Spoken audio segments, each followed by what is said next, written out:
So the APC has kicked off, you might say, its campaigns. Now, there have been issues around the composition of the campaign council, the presidential campaign council, but all eyes will be on that manifesto document, the 80-page document, which was tagged Renewed Hope 2023. So let's not take too much time tonight. Let's dive into that document and a lot of issues that have been brought up. More importantly, what it means to you, how that might influence your decision in the coming months in the build-up to the 2023 presidential election. We're joined on the program tonight from our Abuja studio by Senior Advocate of Nigeria. He's the Chief Spokesperson of the Tinubu Presidential Campaign Council.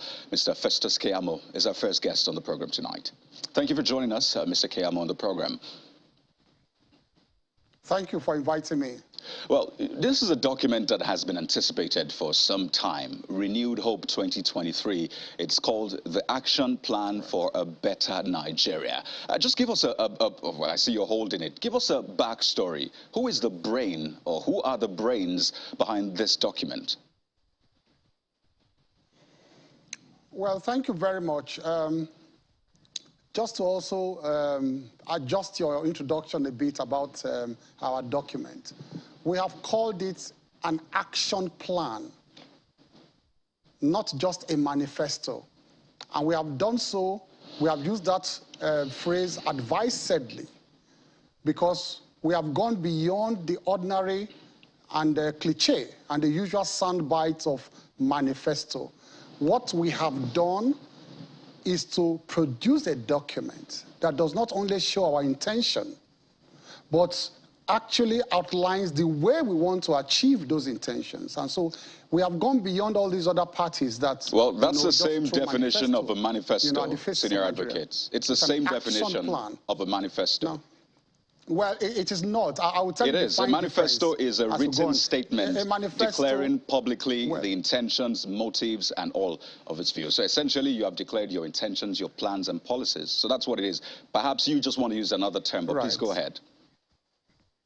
Well, but I'll just tell you why we use it advisedly. We want to take it just a niche further to show that we also have outlined the ways and means by which we want to achieve those objectives. But, you know, beyond that, you can see that this document, like we explained to Nigerians over the last few weeks, we have gone through several layers of consultations, several layers of, you know, inputs by various stakeholders.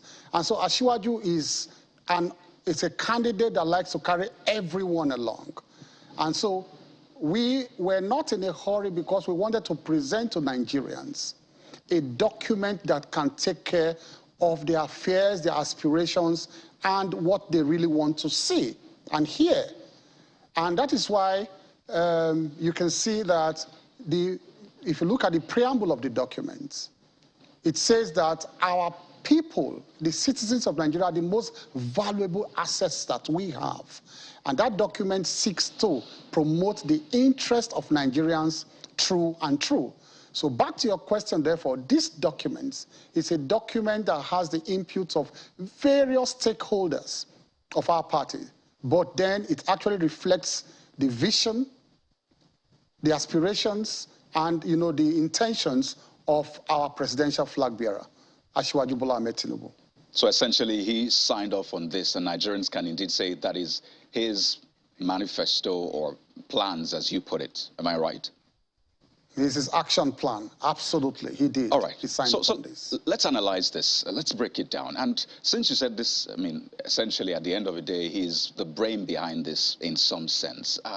Let's talk security first, because I know it's a major topic. Why is there no mention of state police in that document? Because he had said that Arewa Joint Committee that if elected into office as president, he essentially will give top priorities to state police and ensure that that more boots are on the ground. So if he was a brain behind this, or at least he signed off on this, why was there no mention particularly of the state police, which was one of the key promises he made at that event? Well, you understand, too, that many presidential candidates, they just like to pander to, you know, base sentiments generally, you know. But Asiwaju has talked about decentralization of powers generally. And so this fixation about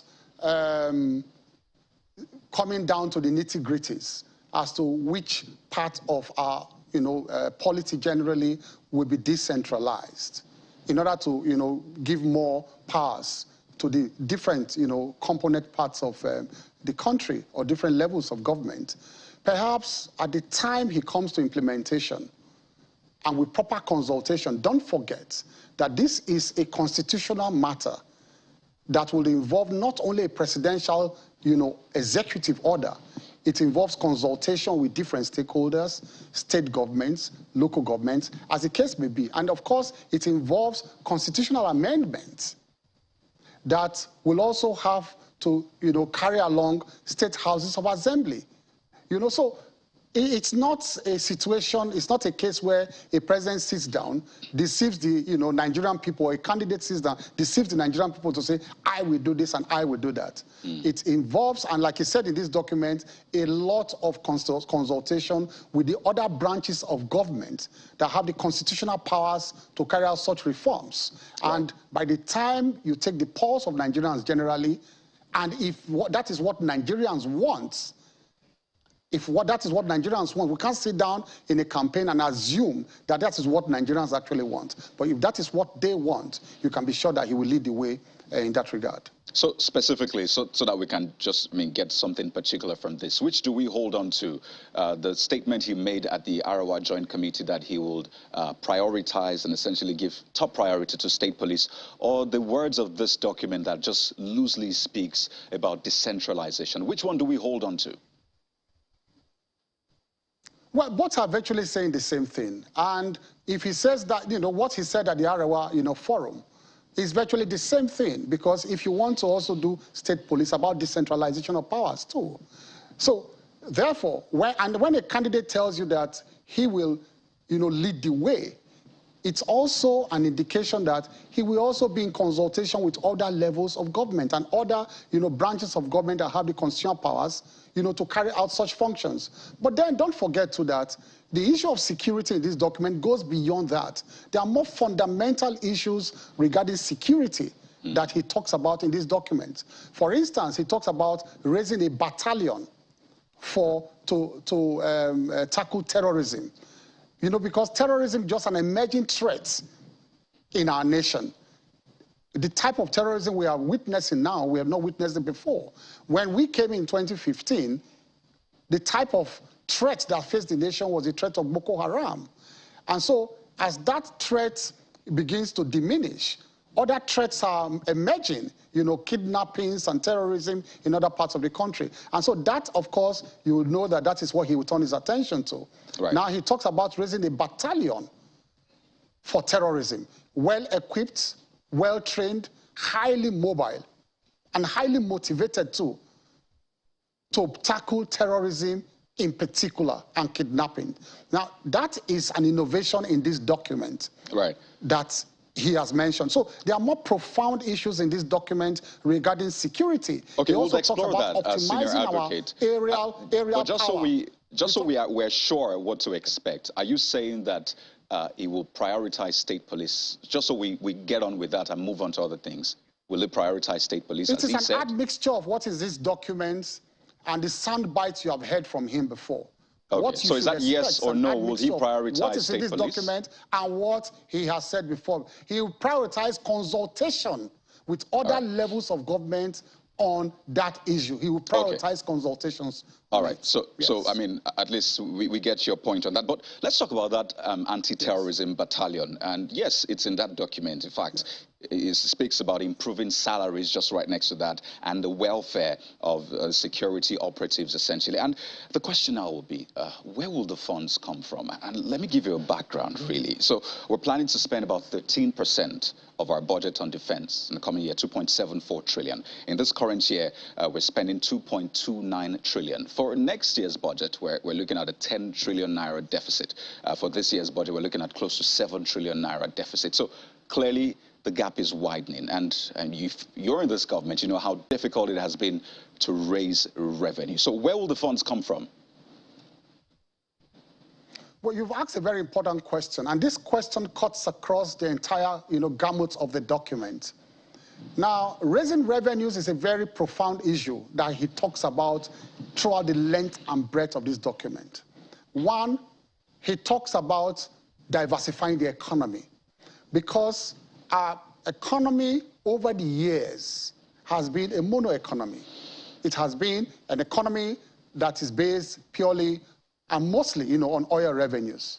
But then we have begun to see changes now, even with the Buhari administration, where agriculture contributed about 24% to our latest GDP. And of course, it continues to grow. Now, he talks about expanding that front of our earnings. He also talks about tax reforms, in the sense that, he's not going to increase taxes. And so this document protects the poor, in the sense that it says, when you have an economy that's facing challenges, it is counterproductive to actually increase taxes. What he wants to do is to use technology and also other forms of effective, collection system to collect what we are even entitled to in the first place. Because you see, the problem with taxes is that you think that, many governments in the past have always rushed, to increase taxes when we are faced with shortfalls of revenue, whereas we are not even collecting what is due to government. So what we need to do, like he did in Lagos, when he raised the revenues of Lagos from about 700 million per month to about, right now, about 51 billion, is that he just opened up other vistas where they were not collecting taxes. And by opening such fronts and plugging leakages here and there, he raised the revenues of Lagos State. That's the kind of deftness he wants to bring to the presidency. And so we should be rest assured, especially those in the middle class and, of course, the very poor, that they will not be burdened again by heavy taxes. So we are going to get revenues from that if we optimize tax collection. And, of course, he talks about blocking the leakages in terms of oil theft that we have been facing, in the country over the years, plugging those, leakages, and then ramping up production. We are not optimizing our OPEC allocation. Right.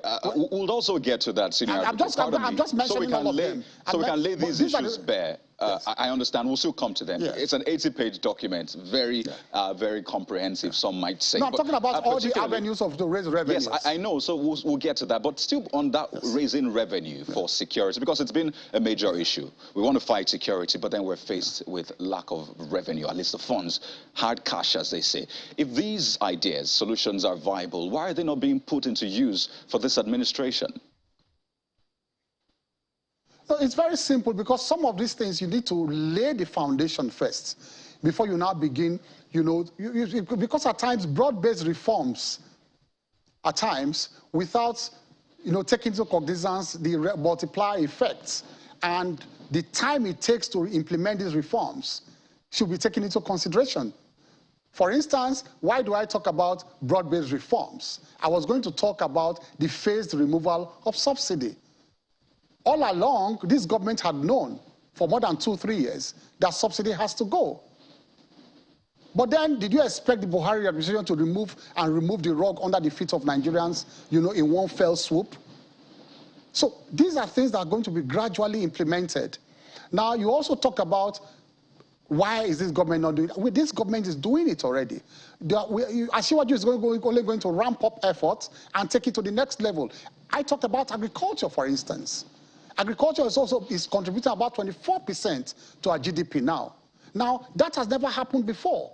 In terms of our non-oil exports, yam, cocoa, and all of that now, they have gone up significantly. So this government has started raising revenues outside oil. What this document now says is that it's going to redouble those efforts. If you look at the preamble of this document, there's one phrase that was used significantly there by Asiwaju. He said, standing on the foundation laid by this government.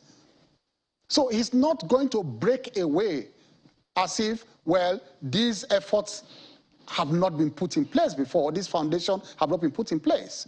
He clearly says that standing on the foundation laid by this government, and that's the connection we are looking for, the connection between the Buhari government and the incoming, by the grace of God, Tinubu's government. He wants to build on the foundation, especially in critical areas where this government has succeeded.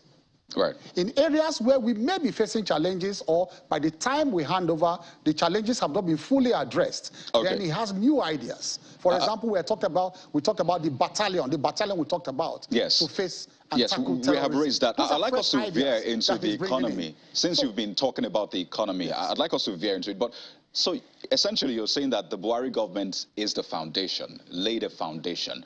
So, Absolutely. I mean, using that analogy of a building, what will the Tinubu government then, what point will they take it to? Is it the lintel level? Is it the first floor? What will the Tinubu government do to that foundation, since you're using the analogy of a building? Well, it's simple. It's just to begin to build on that foundation. And you cannot say that, I'm not saying that in the air. There are critical areas we need to look at. For example, look at power. In the area of power, for now, the average consumption is about 4,000 megawatts. Now, this government has laid a foundation for the power sector. What is that foundation? There are critical assets, critical infrastructure that are being built as we speak. And those assets will be completed before we hand over in May 2023. What are those ones? You talk about the Zungeru Hydro. You talk about the Hashim Mambila also Hydro, and some other ones. Now, these are critical assets that are being developed right now that will bring in about extra 4,000 megawatts into the national grid. Now, by the time Asiwaju takes over, his plan for power is to then begin to concentrate on the distribution network. Because the problem is generation and distribution. And of course, you have the problem of billing too, and adequate collection of consumption. So this is therefore a kind of foundation that he can then build on, because the infrastructure will be in place. I'm just giving one example. Okay. The other example in the situation of area of agriculture. All right. Instance, because of time, agriculture, this government, pardon me, you can land on that point, just to be fair. You can land on that so we can move into other things. Now, in the area of agriculture, what the president did, what President Buhari did, was very far-sighted. When he came, he said, we have to be self-sufficient in food production. We're almost achieving that. And for example, we are the greatest producer of rice in Africa now.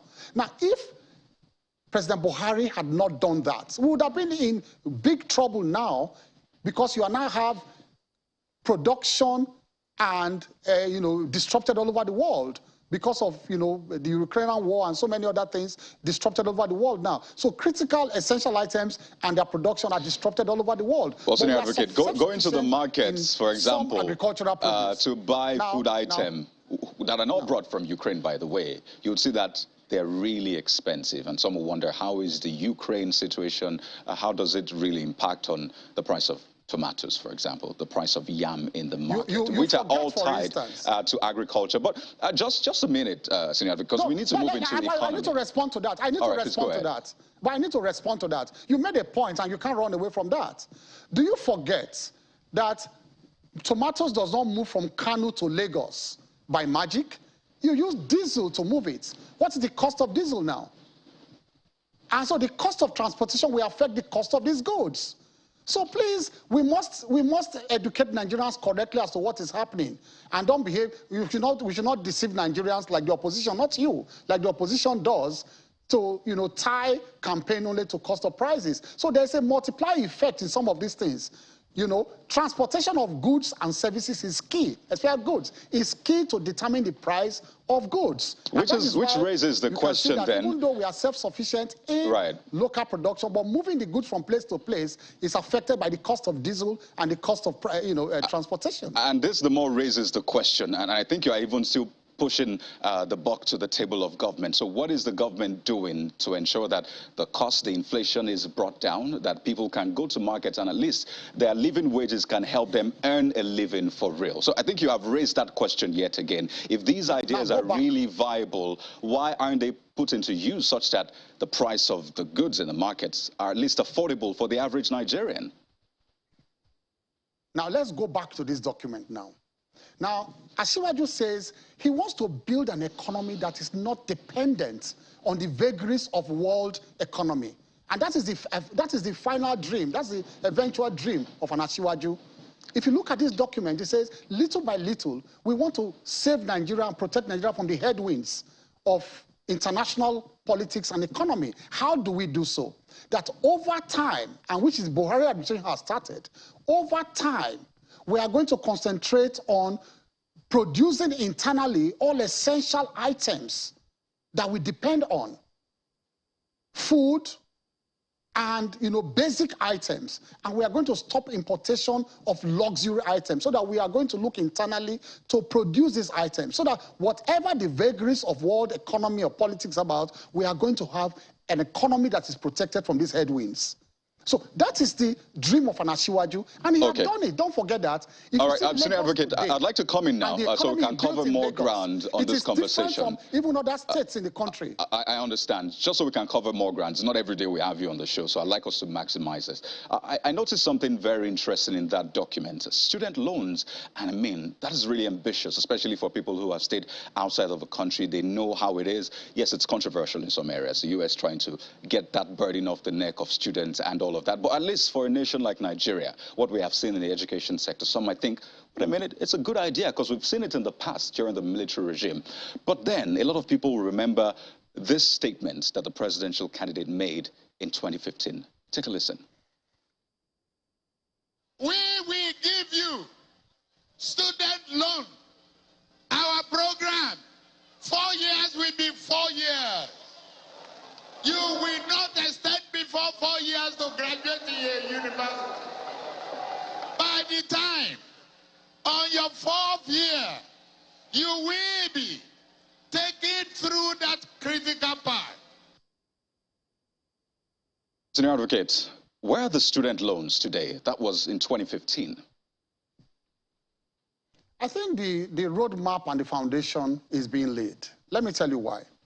Because, you see, you also need to ramp up revenues first and make them available for people and for students to tap into that revenue base. And that's where we're talking about revenue now, how to ramp up those revenues. Don't forget that when we came in 2015, and this is a significant point I want to make, I want everybody to fact check me as I speak. In 2014, no less a person than Okonjo-Iweala, who was then Minister of Finance, told everyone that we're headed to recession. So we did not give that excuse. It was a PDP government that said at the time they were leaving that the country was on a downward slide towards recession. And that was in 2013 and 2014. Now, what happened, therefore, was that we came in and met that recession, and then the country slid into recession. But because of the deftness of the handling of the economy, we came out of the recession faster than even the IMF predicted. And also the second recession, we came out faster than they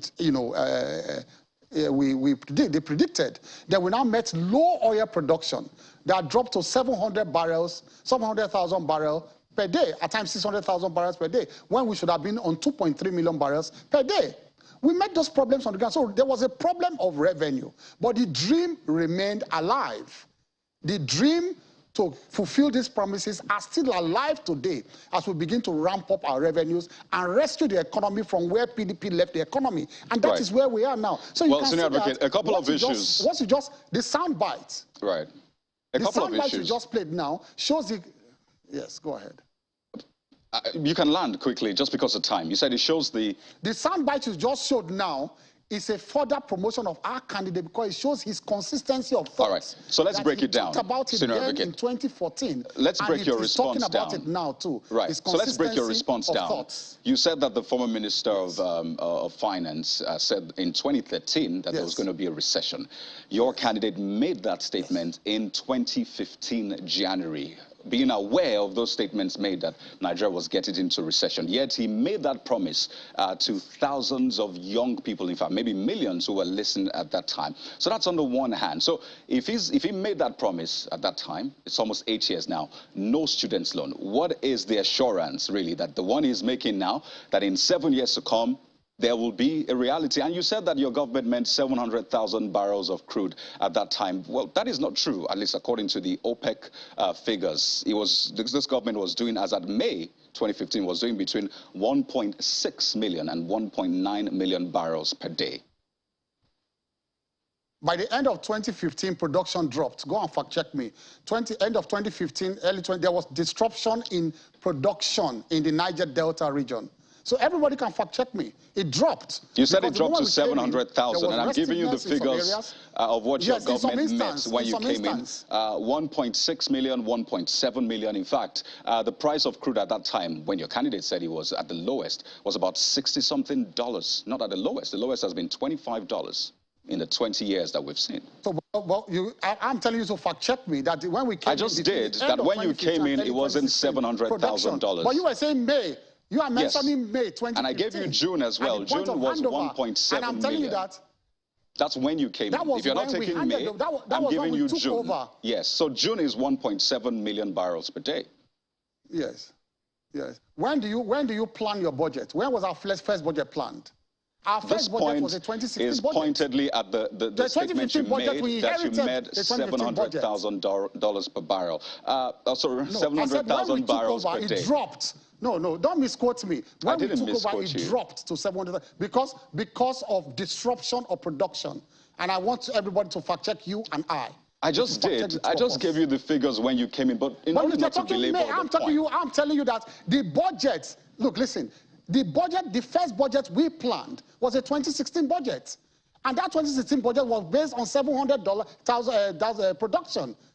And oil price based on $30-something per barrel. That was the first budget we planned. So that 2015 was not our budget. Okay, so you're essentially shifting it from when you came into government to when you planned the budget, because your statement was we met 700,000 Well, I'm not shifting. You are the one shifting it, because... No, those were your words, actually. No, earlier you are the one shifting it. You are the one shifting it. You are the one shifting it because essentially our budget, when we came in, is when we planned our budget. Our budget was based on 700,000 barrels per day. And production and oil prices had dropped to about $30-something per barrel. Go and check. Well, based on the statements you made, I at least gave you the facts on ground. But the point also is that he made that promise then that you would have student loan, and he was specific. I mean, yes. And you listened to him. So if it didn't happen when he promised then in 2015, this is 2022. It looks like it won't even happen anyway. How are we sure that we can hold on to his words this time around? Because we're not talking about a situation where we had laid the foundation to the point where we are going to now have more revenues. And the pathway to have those revenues have been clearly laid. You cannot meet those demands or those expectations without revenues. And I just told you that the vagaries of local disruption of production and international headwinds that we had to face disrupted revenues. So it's a matter of fact, I'm stating. All right, so, I mean, just to be fair, Senior Advocate, will he be apologizing then to Nigerians for the promise he made that has not come to fruition? No, do you have to apologize to perhaps force majeure? When you have a force majeure, you don't apologize. Those are force majeure. Well, I think a lot of people will say, at least it's as a leader who made a promise to people. I mean, it's only fair to say, well, we promised this, but we apologize, we couldn't do it because of these reasons. Because, I mean, you respect the people. Hold on. Let me first of all ask you, do you know what they call force majeure in contract law and law? I imagine that's a rhetorical question, Senior Advocate. No, it's not rhetorical. Let me explain what force majeure means. Even when two people are in a contractual obligation... Senior Advocate, I think we all do. The question is just basically... Well, you're interrupting me. No, because of time. I think it's actually a general term that a lot of people understand. You cannot ask something and run away. I'm not running away. It's because of time. My question was, would he apologize to Nigerians? And you didn't answer the question. I said when you have a force majeure, I said when you have a force major. So essentially, he doesn't need to apologize. Contractual, you don't even need to. You are not. All right, no problem. Noted. I said when two people senior are in a advocate. contractual obligation. I'd like to ask you one more question happens, because nobody's of time. liable to the other. Well, you are not listening to me. I apologize. You've answered the question. I just need to ask you one more. No, you have not answered. Well, you've answered that question.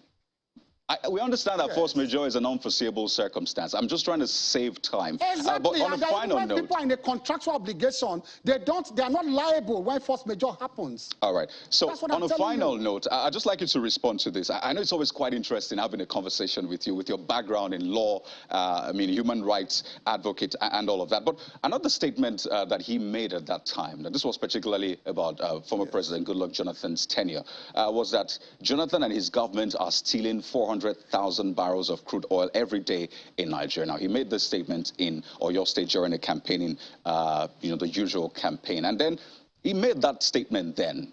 Right now, crude oil theft is still a major issue. At least we did 900,000 barrels, according to the president, just recently. So, again, would we say that this government is then responsible if he said that Jonathan's government was responsible then? Was there even any proof?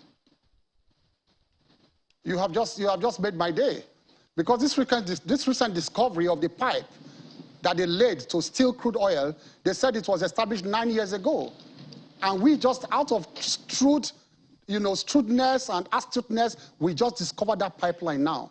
So who was in government 9 years ago when that pipeline was established? You answer it to the Nigerian people. Kayode, tell the Nigerian people who was in government 9 years ago. Well, you are the spokesperson of the Presidential Campaign Council, a senior advocate, and I imagine that, you'll be doing that. But we'd like to thank you so much for your time on the program. Clearly, we'll have more time to take a look at this document. It's a very interesting one, and the coming days will be quite instructive. Thank you so much, Senior Advocate of Nigeria, Mr. Festus Keyamo, for your time on the program tonight. I can't wait to come back to discuss this. Thank you. Thank you so much.